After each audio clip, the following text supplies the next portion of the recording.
Tu es riche? Gloire au Seigneur Jésus. Amen. Prenez vos Bibles. Excellent Père, nous voulons prendre ta parole. Nous voulons que tu nous instruises. Nous voulons que tu nous donnes tes conseils.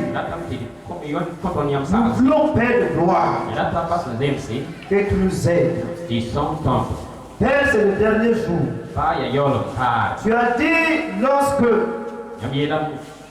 et ce méchant serviteur, le roi, a envoyé les gens vers toi. Tu as dit, allez-y dire à cet homme que vous avez envoyé César, qu'aujourd'hui et demain, il chasse les démons, guérit les malades, prêche la bonne nouvelle. Et demain, ce serait fini. Tu serais glorifié. Père, glorifie tout un chacun. Hier et aujourd'hui, nous avons mis du temps devant toi. Père, je te prie, fais grâce. Exauce tout un chacun. Ce qui reste à faire, fais-le. Afin que ton nom soit glorifié. Au nom puissant de Christ Jésus. Amen. Amen. Amen. Amen. Amen. Amen. Soyez bénis. Prenez vos Bibles. Nous allons aujourd'hui continuer avec le message sur le thème vivre la connexion divine.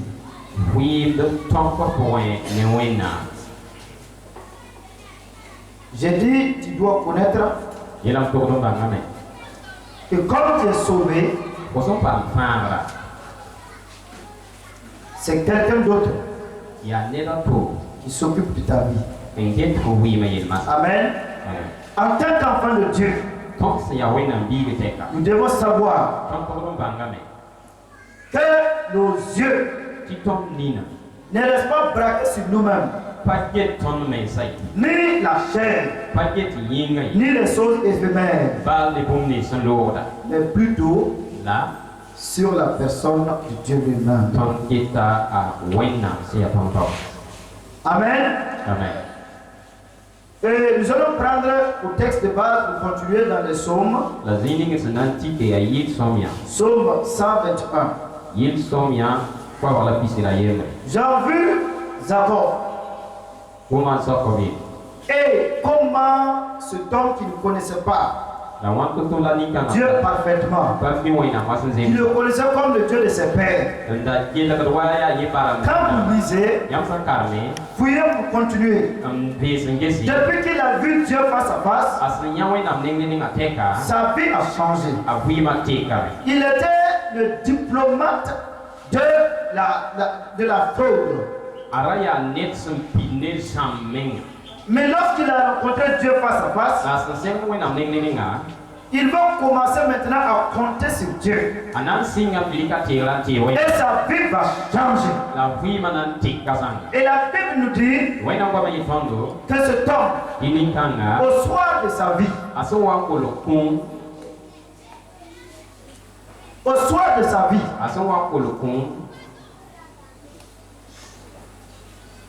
va bénir sa enfant prophétiquement. Ça veut dire qu'il a grandi avec Dieu. Et ses yeux sont sur Dieu. Et les paroles qui sortent de sa bouche sont les paroles de Dieu.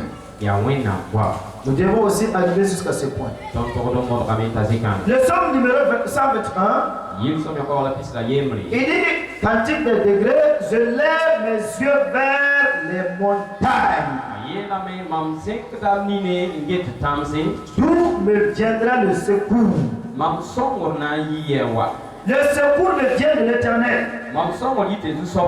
qui a fait les cieux et la terre. Arrête-toi un tout petit peu. Qui est ton secours? Dis-moi son nom. Qui est ton secours? Hein? Tu dis, Ok. Qui est Jésus? Quand nous lisons ici, dis quoi? Il avait quoi? Les cieux. Zéla. Merci. Si nous comprenons la portée du message, si nous comprenons que ton secours, le secours c'est celui sur qui tu t'appuies, celui qui t'envoie la providence, celui qui fait tout seul pour toi, il est tout pour toi. Si tu sais qui est le créateur du ciel et de la terre, ça veut dire quoi? Il contrôle le ciel et il contrôle la terre. Est-ce que tu comprends? Il est le maître des cieux et il est le maître de la terre. Tu vis où? Sur la terre, non? Qui a créé la terre? Hein? C'est ton Dieu, non? Maintenant. Et le ciel? Dieu. Pas tes bénédictions descendent d'où? Laissez vos mains là-bas. Allons voir dans Jacques avant de revenir. Écoute très bien. Va voir dans Jacques. Et nous allons comprendre Jacques 1,16. Si tu as trouvé, tu dis ça. Qu'est-ce que Dieu dit? Jacques 1,16. Ne vous y trompez pas, mes frères bien-aimés. Toute grâce excellente et tout don parfait descend d'en haut. Écoute bien, relis. Fais la lecture. Ne vous y trompez pas, oui, mes frères bien-aimés.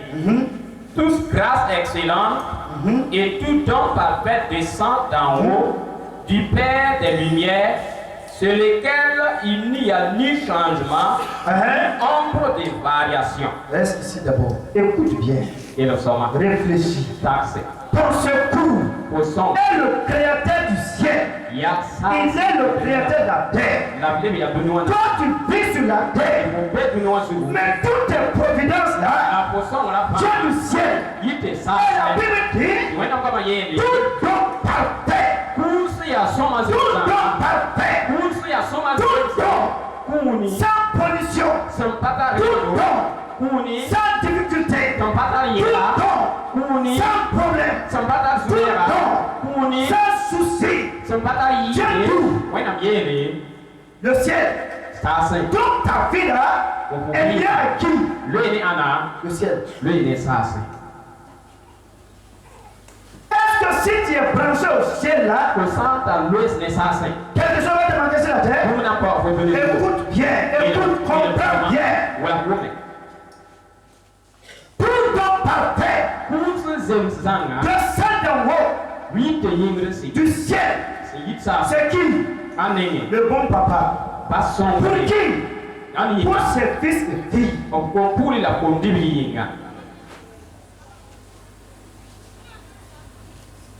Si nous ne comprenons pas que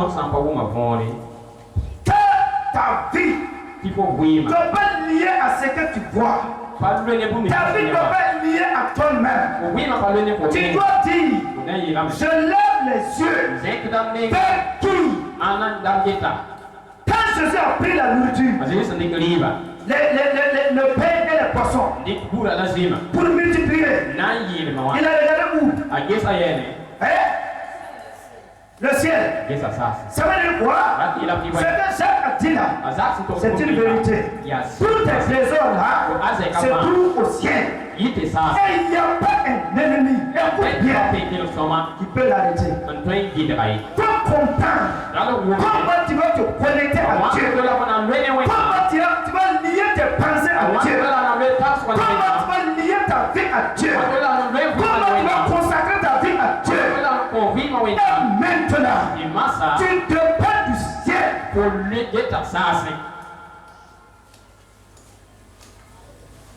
Jésus a dit ce que Dieu a donné, la personne ne peut prendre. Oui ou non? Ce que tu as reçu du ciel là, personne ne peut prendre. Mais ce que je t'ai donné, je peux te le retirer. Oui ou non? Si la terre te donne, la terre le prendra. Mais si le ciel t'a donné, aucune personne sur la terre ne peut le retirer. Il n'y en a pas. Donc ici on parle de notre confiance. Jacob a su que malgré qu'il connaît Tinté, ce n'est pas avec cet homme et son maintenant. Il faut l'intervention divine. Quand Dieu a intervenu, sa vie a changé. Tu crois? Quand ta sécurité vient de toi-même, tu crois que tout ce que tu peux avoir vient de toi-même. Détrompe-toi.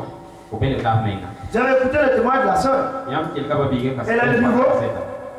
Elle a le niveau. Mais combien ont des niveaux avec de gros diplômes posés à la maison? Et puis près le temps, ils disent il n'y a pas d'emploi, il n'y a pas de travail. Il n'y a pas de travail. Qui te dit il n'y a pas de travail? Dépends-toi du ciel. Et le ciel va te donner les emplois. C'est très simple là. On refuse de donner notre vie à notre Créateur. On refuse. Le diable ne va jamais accepter que toi, tu gagnes de grâce. De grâce, tu es pour Dieu et il va gagner pour lui. Non. Donc il ne va pas te donner. Jésus dit, il donne à ce qu'il a à ce qu'il aime. Il t'aime. Il t'aime. Mais celui qui nous a aussi appelé prend soin de nous. Si nous nous connectons à lui, si tu prends ce qui est à toi, ta vie, tout ce que tu possèdes, et tu le mets entre les mains de Dieu, Dieu va étendre sa main et les portes vont s'ouvrir. C'est pourquoi il dit au commencement, était la parole. Ton secours là, il a créé toutes choses par quoi? Par sa parole. Par sa parole. Est-ce que nous, généralement, nous gardons cette parole là? C'est ça. Esaïe dit, si Dieu a parlé, la parole de Dieu ne peut pas repartir, c'est Dieu. Si la mission n'est pas accomplie. C'est un ordre qu'on a donné à la parole. La parole est une parole infaillible. Si Dieu a parlé dans ta vie, la parole ne peut pas repartir, c'est Dieu. S'il n'a pas accompli ce qu'il a dit. C'est un ordre. Et la parole obéit à Dieu. Car la parole elle-même est Dieu. Et la parole est esprit. Esprit et vie. C'est pas esprit et mort. Esprit et vie. Ça veut dire qu'il ne joue pas. Il perd sa mission. C'est qu'il est sorti pour terre. Il va revenir avec la victoire. Dieu ne peut pas parler. Et ce serait négatif. Jamais. Jamais. Il est toujours dans sa parole. Tu passes ce temps devant Dieu. Tu as pied. Tu as gêné. Compte sur Dieu, mon frère. Compte sur Dieu. Compte sur Dieu.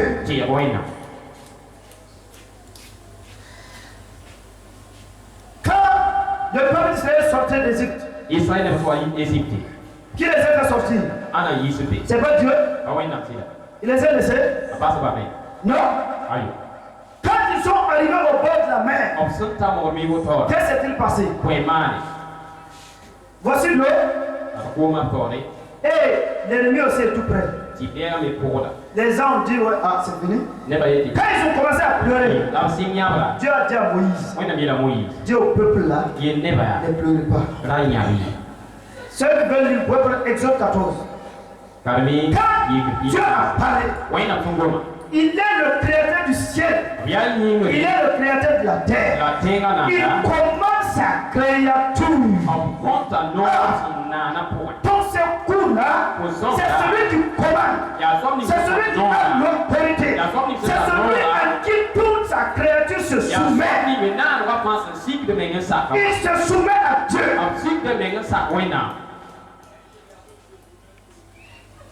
C'est obligé. Parce que c'est lui qui l'a créé. Oui ou non?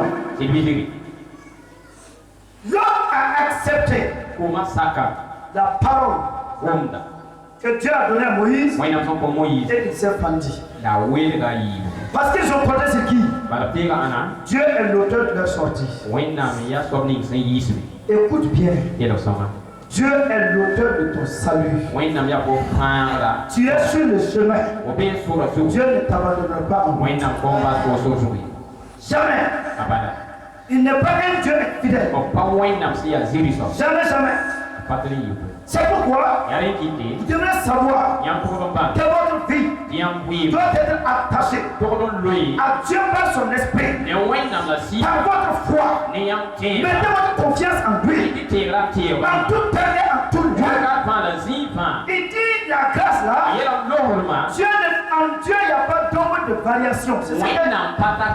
Dieu, écoute bien. Dieu ne va pas regarder ton visage pour dire par rapport à ton visage que je vais faire telle chose. C'est Dieu ne va pas se répartir. Il ne va pas dire j'avais dit mais je vais changer.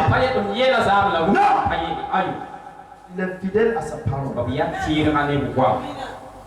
Si mes amis, nous voulons vivre cette victoire dans les temps difficiles et autres, il va falloir que tu puisses être quelqu'un qui met véritablement ta confiance en Dieu. Il y a Philippiens 4. Paul va parler. Philippiens 4. Paul va parler à partir du verset 6 que nous allons lire. Et il va s'adresser aux enfants de Dieu pour qu'ils puissent demeurer dans la joie du Seigneur et pouvoir manifester la grâce que Dieu leur donne. Voici ce qu'il dit. Ne vous inquiétez de rien. Les inquiétudes là viennent d'où? Dans nos émotions. Un problème arrive, tes pieds commencent à trembler. C'est ce que les enfants de Dieu ont fait devant la mer Rouge. Et Jésus dit, qui par ses inquiétudes peut ajouter une coudée à la durée de sa vie. Il y en a. Si vous ne pouvez pas, vous ne devez pas vous inquiéter. Mais vous deviez faire quoi? Levez les yeux vers celui qui vous a appelé. C'est pourquoi il dit, ne vous inquiétez de rien, mais en toute chose, faites connaître vos besoins. Qu'est-ce que tu veux? C'est-à-dire à l'heure même que la situation est confuse. Quel est ton besoin? Qu'est-ce que tu veux que Dieu fasse? Qu'est-ce que tu veux que Dieu fasse pour l'action? Dis à Dieu c'est que tu veux qu'il passe. C'est-à-dire, maintenant, donne la permission à Dieu d'agir. Tu comprends?